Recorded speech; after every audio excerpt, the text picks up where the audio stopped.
Hi, is my voice clearer now?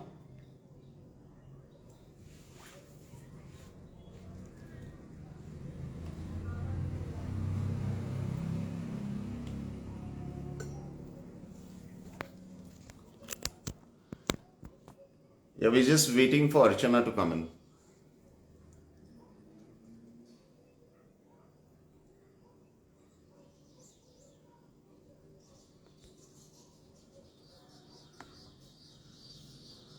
Yeah, just hold on. We are just waiting for Archana to log in.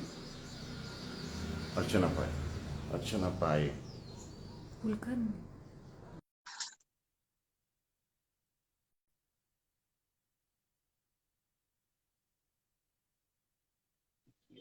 Thank you. So we're back. Yeah, So we've been doing the disappearing trick too often now. yeah. Things like this happen in the spiritual world, but they're now happening in the virtual world also. So I guess people are used to it.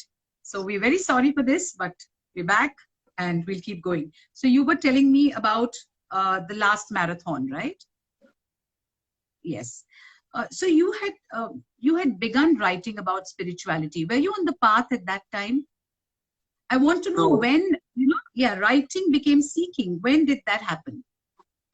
I think in the process of writing the last marathon, when I started communicating with mediums and psychics, Mhm. and when they kept saying that they could, actually feel Sai Baba should be next to me.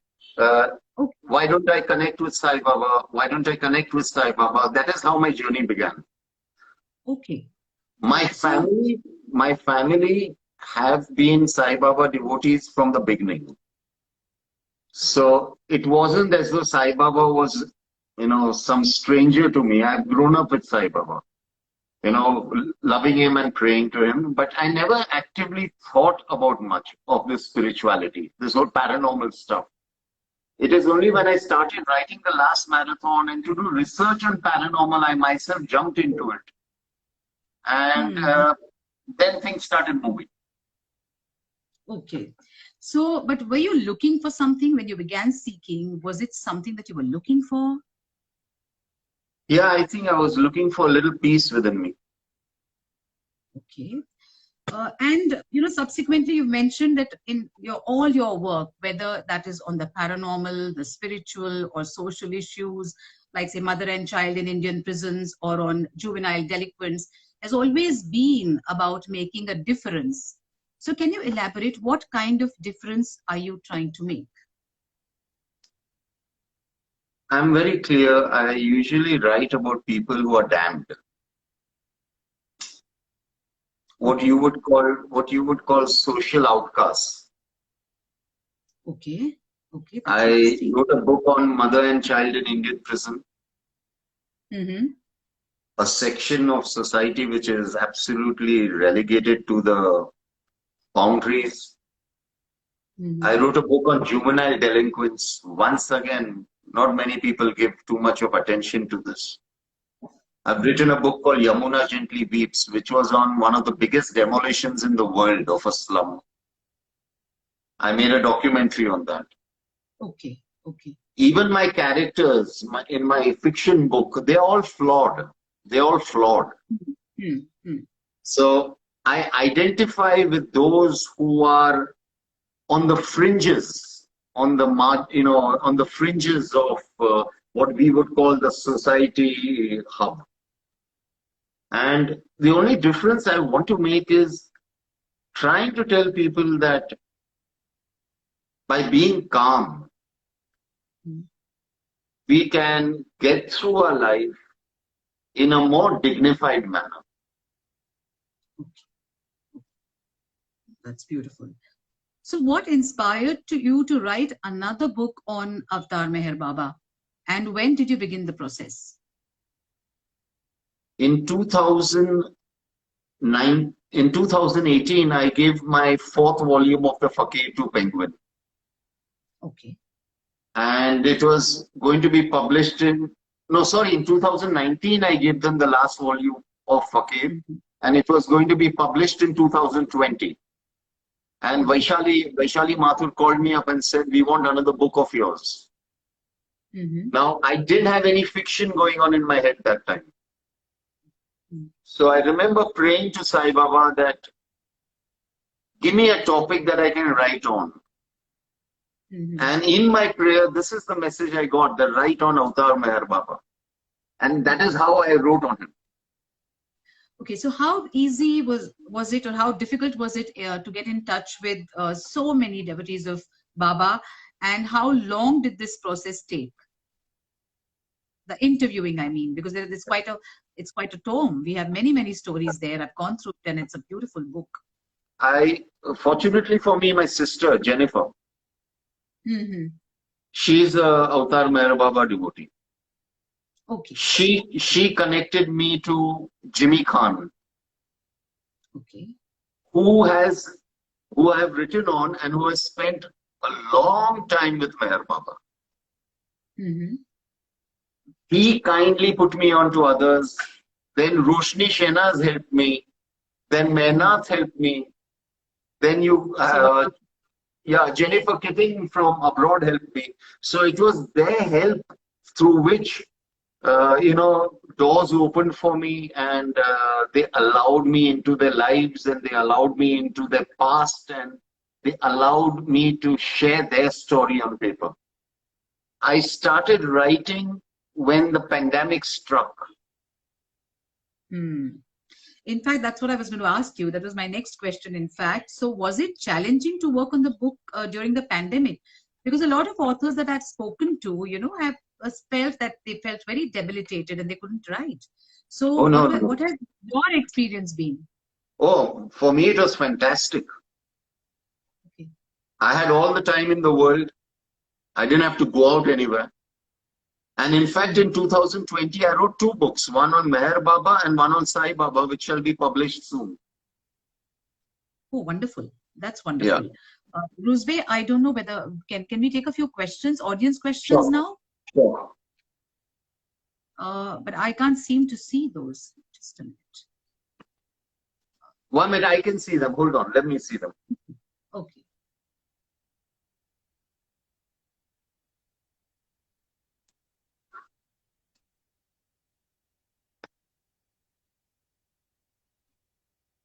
How can we switch voice to Hindi? I don't know. No. So let's, I don't think there are too many there. So that's fine. So, do tell me, what was the most challenging part of writing this book? And what was the best part? I think the most challenging part was to be true to each individual who was speaking to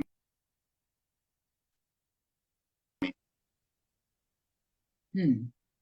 To get their voice across on paper, not my voice, their voice. Yes. Second thing is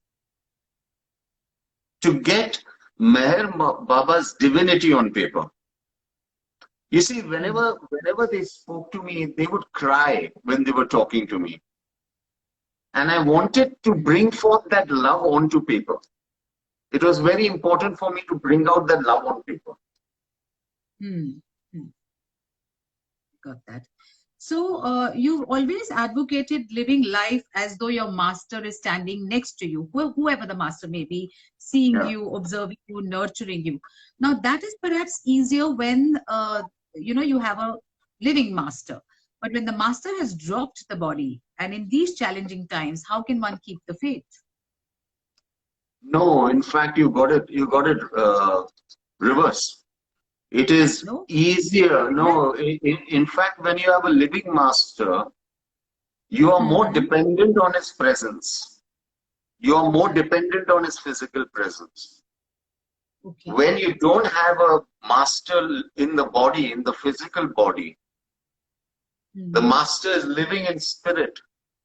It is easier because you can be in commune with that master all the time. See, everyone keeps saying that, Sai Baba is with me. That is that person. Meher Baba is with me. Lord Shiva is with me. The question is not whether they are with us. Archana, the question is not whether they are with us. The question is, are we with them? And we can only be with them if we are constantly aware of their presence around us. It's a conscious act. It's a conscious way of life. So did you feel grace when you were writing the book? Did you feel that? Oh yes, 100%, 100%. I mean, guided? Yes. I mean, from the time I started my interviews till the book came into my hand, till now that we are conducting this interview, I have felt Meher Baba's grace throughout. I mean, there is no question, no doubt on that. No doubt on that. And not just me. Even people at Penguin have told me the same thing.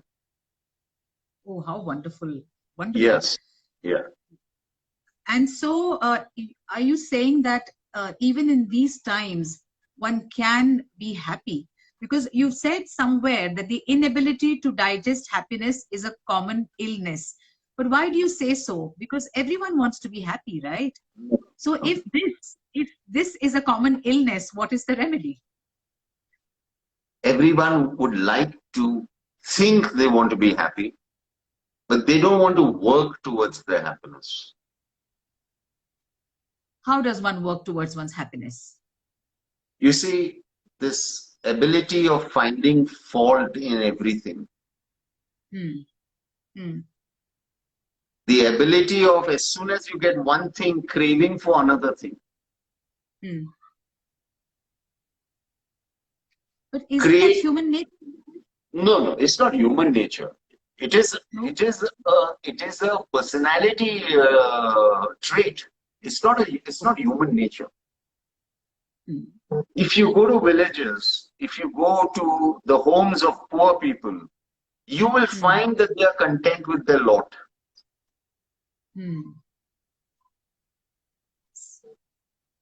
You don't find that contentment amongst most of us. We are always seeking something. We are always seeking that pasture on the other side is always green, more green than ours. And then creating fights amongst people, gossiping, slandering, all this leads to muck within us. And we don't realize that it removes that khushbu, that fragrance of happiness from us. So what do you think are the key challenges we are facing as a civilization now? And what are the solutions according to you? Because you have been counseling people, you've been talking to people, you've been reaching out. So what do you think are the key challenges we are facing? I think the first key challenge is we have become very aggressive. We are a very aggressive society. I mean, if you and I were to say one line, we would get 50,000 trolling messages. We have to start now thinking, what are we, every time we open a mouth on social media, half your mind is, am I going to get trolled? We have become a very intolerant society. That calmness within is gone. That philosophy of live and let live has gone. Yes, it's becoming very toxic now. I get you. Now, being on the path too has several challenges.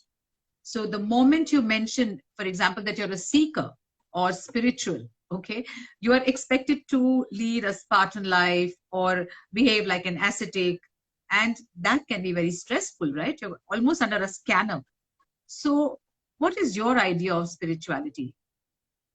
I remember I had met Ramanand Sagar, the great producer and director. And for some reason, he took a fondness for me. So one day he told me, he used to call me boss. So one day he told me, boss, you must be living a very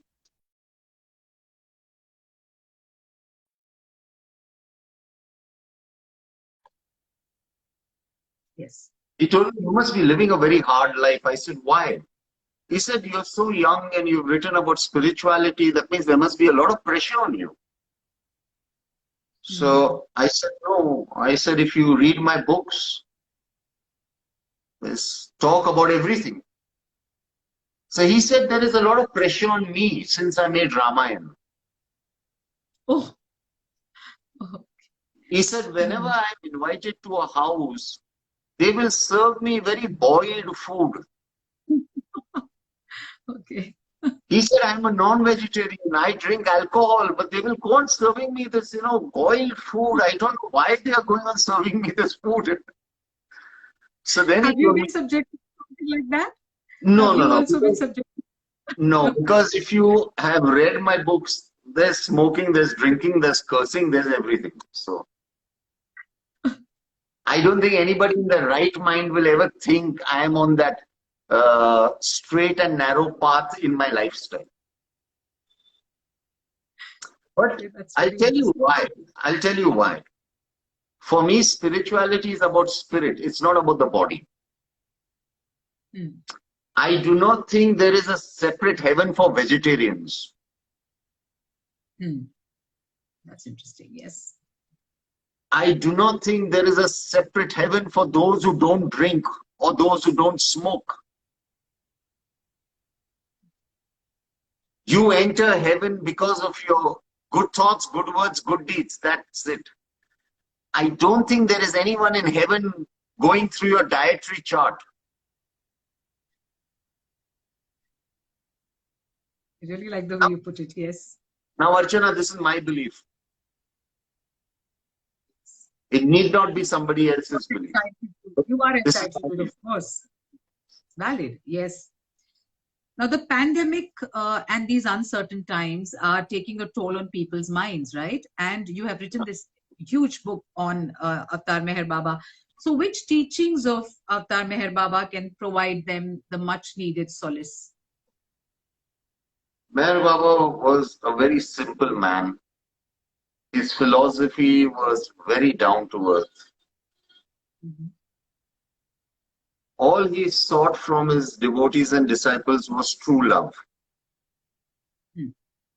So one of the things you can take from the book is how to love your Goddess God Guru. The second thing which is very important in this book is he never advocated miracles. Okay. He said, we have come here, there is our karma, we have to give our best, we have to leave the rest to the master's wisdom and get on. Yes. I believe that if you can live a life like that, you will be at peace. Now, can you tell us how being on the path has changed your life? Have you found what you had been seeking? Yeah, I think so. I think so. I have realized 2-3 things which are important, which help me to move ahead moment to moment. One is between calmness and aggression, I have decided to choose calmness. Wonderful. Between ego and compassion, I have decided to use compassion. I have realized that there are certain things which are destined. They cannot change. My only role in life is to give my best and then leave the rest at the feet of Sai Baba or Shakti. So during the pandemic, okay, most of us have led a very cloistered existence. And did the lockdown, the sadness, and the deaths ever unsettle you? How did you manage? The lockdown didn't unsettle me. What the lockdown was doing to millions of people did unsettle me. Was I personally affected by the lockdown? No. But the hundreds of mails and phone calls and SMSs of how people were suffering and they were reaching out to Baba, yes, kind of broke my heart. So how did you manage to cope with that? What did you tell yourself, or was there something that you Nothing. did?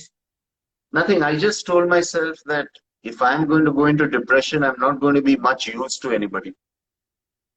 Mhm. If I want to help people, I'll have to separate my emotion from the guidance that comes through. And that's the only way out. And it's not ended. It's yet going on. It's yet going on. We have all lost our loved ones. We've all lost somebody who has lost a loved one. People are going through bankruptcy. People are unemployed. People are removing the children from schools because they can't pay their fees. It's not nice what's going on. Very true. So what was Meher Baba's vision, and how do you see it unfolding in the world that is in the throes of a serious crisis? Meher Baba has said, I'm not here to teach. I've not come here to teach. I've come here to awaken. And I think this is a very important sentence. I've come here to awaken. Awaken to what? Awaken to divinity, awaken to selfless love, awaken to compassion, awaken to empathy, awaken to helping somebody else in need. And I am seeing a lot of people who are getting more compassionate, who are empathizing more. So I think in that way, if you ask me what Meher Baba has been saying, it is coming. It is unfolding. It is unfolding. So you think that we have a lot of lessons to learn from this pandemic? So, and Yes, one of them yes. is being more compassionate? Yes? Yes, yes, yes. If this pandemic has not made us compassionate, then we are really made of very thick skin. I agree with you. If So I this think pandemic has not made us empathize with other people's suffering, then there is something wrong with us. There's something wrong with us. I agree. I think we are coming very close to the end of the session, but I'd like to see if there are any questions. No, I can't see any more. So can you see any questions there? I'm just, no. No. So can you give us all an uplifting, inspiring, concluding takeaway quote of Avtar Meher Baba? Something that'll keep everyone going. I don't know how uplifting it's going to be. Mm-hmm. Because Meher Baba was a very strict avatar. He was a very strict master. Yes. So I like this quote of Avatar Meher Baba where he says, God is all merciful, but the path to God is merciless. Oh, yes. Yes. So I like that quote a lot. I like that quote a lot. Is there anything else that you would like to say to our viewers? Yes, stay calm, Mm-hmm. be kind, be soft, be compassionate. It's important. Someday you might need that same kind of compassion from somebody else. Yes. Yes. You know, don't jump with arms, don't jump to conclusions, and don't jump to judgments.